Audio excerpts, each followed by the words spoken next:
Next item is a biggie. It's the PFD, or Personal Flotation Device. So this is the Arctic Survivor Evo Pro 5, and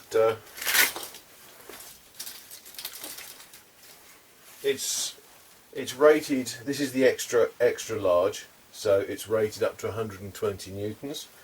I weigh 15.5 stone, so this is going to be plenty adequate to hold me and a victim up, so I won't have any worries about the weight of that. So I'll be able to support myself and a victim in the water if necessary. So let's start off with looking at the construction straps.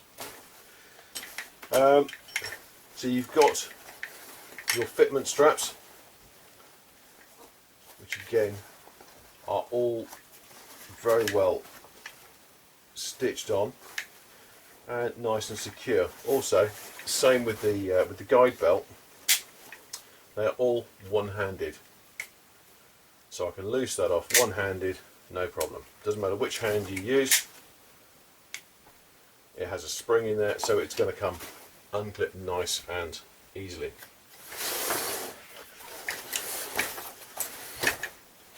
You've also got D-rings on here, so if you need to attach anything onto that, you can do. You know what? I'm not a fan. Anything that's attached to the outside of your flotation device could potentially cause you a snag. So, yeah, if you need to use them maybe temporarily, as short as possible. If you don't need to use them, don't.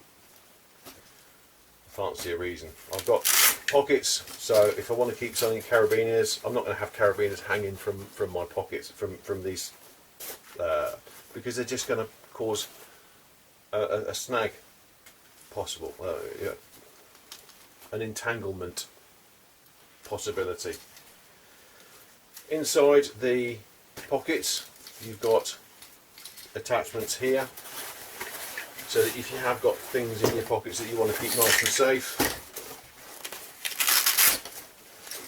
then there you go, that's where you can keep them. As you can see, I've got these simple loops on mine, and if I've got something in there that I don't want to lose, then I'm going to attach it to that.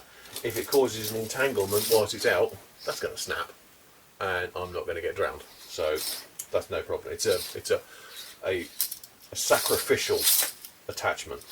It keeps my gear so it's safe, and it breaks if I get caught on something.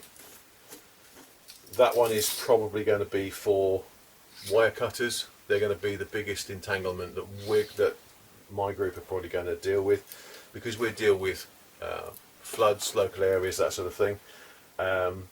We're not whitewater specialists, we're flood rescue. And so yeah, the biggest entrapment we're going to come across are barbed wire fences, probably. So a good set of wire cutters attached to that, great, kept in that pocket, fantastic. It's out the way, it's a big enough pocket, it's self-draining, I mean it really is, you know, I can get probably both hands in that, it's big enough. So I'll keep a set of wire cutters in there, keep that attached down. I haven't received my knife as yet, but I've got my whistle here, again on another retractable loop. Use it, it pings up out of the way, it's not going to get entangled. If it did, likelihood is it isn't, but if it did, it's going to snap, and that's no problem. On there I've got another one as well, that's going to be to my knife. And I just, you know, knives are quite expensive, so if you were to drop your knife, then it's going to be attached to you. You'll be able to find it, retrieve it, put it back in place. If it becomes an entrapment, again, it's gone, snaps. That's what some people do with the whistles. They keep it attached on the outside, so you can get hold of it easily. yeah, you could do that. You could attach that there if you wanted to, right underneath your mouth, but the likelihood is it's going to get knocked out. Keep it in your pocket where it's out of the way. So on this PFD, you've got a couple of options here. You can add leg straps. Again, it's another strap. It's another entanglement possibility. So they're not essential. If something isn't essential, don't use it. With this particular PFD, you've got a waistband here. As long as you make sure that is nicely adjusted around your waist, this isn't going to come off. Why do you need leg straps to hold it down? Got it well adjusted in the first place, it's going to be safe. So again, attachments, nice and sturdy. All, as I said earlier, all those release nice and simply on their own with one hand. Good adjustment on the sides here for the bottom two. The next strap up, of course, is your rescue harness. So it's got the these are in America, I think these are called tri-slides. Over here they are, I can't think, I've gone blank. No, can't think. So anyway, that's going to simply thread through, depending on how you want to do it and what sort of size and weight you are, feeding through, back through the harness, through the quick release tab, and locking in place. And that's now nice and firm until you come to need to release it. So if you're using your cowtail on the back here, and for some reason you're getting trapped, or your cowtail is now dragging you under, causing you a problem, you got a release here. So you just pull that out, it flows. Only use this if you've been trained to use it. And that looked like it wasn't adjusted well, but obviously I'm not in it. Shoulder straps, 2 shoulder straps. Get your waist harness done up nice and tight first, then pull your shoulder harnesses so you're going to adjust it to your size perfectly, and that's going to fit you nicely then. Okay.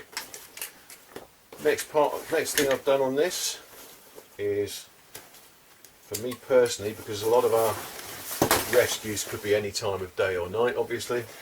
It's not like we're whitewater rafting, which is daylight hours only. So I've just added 2 lights to the top here. Simple screw on. Nice flashing light there. That's going to keep me nice and obvious in any circumstance, any condition, weather conditions. And that is going to last for 200 and I think it's 240 hours off the top of my head. It's a good long lifespan on that anyway. If you want to have that on permanent, take it apart, pop the batteries out, turn them upside down, and that reverses the polarity, which then keeps this on constant instead. I can't see the point in constant. They're going to be on my shoulders, so more visible from behind than illuminating my way. So they are a rescue light as opposed to anything else. Simply twist it, off it comes, off it goes.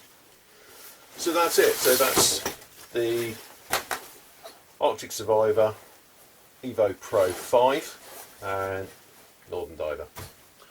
Nice illumination strips on there, so nice reflective tabs on there. They're going to keep you very obvious in the water. And also on the back, this one generically comes with a rescue. Strip that off, put your own group or whoever you are operating with, and again you've got another at the top there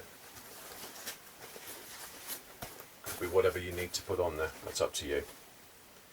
These come with a twist gate or a locking carabiner cowtail. So you simply twist and release, and that is now ready for action. If you do wear these around the front, do not hook them into your D-rings down here. That is just suicidal. You've now got a permanently attached link. If that catches on something, or if your ring there catches on something, you can't release it. You are attached to that, and you're going to struggle with that, pulling on that, trying to get it off. It's not going to happen. So if you do need to connect it to yourself, attach it to the guide belt itself. So twist, open, hook. Make sure that is just around the guide belt. Okay, don't put it around your harness there as well, because that is suicidal.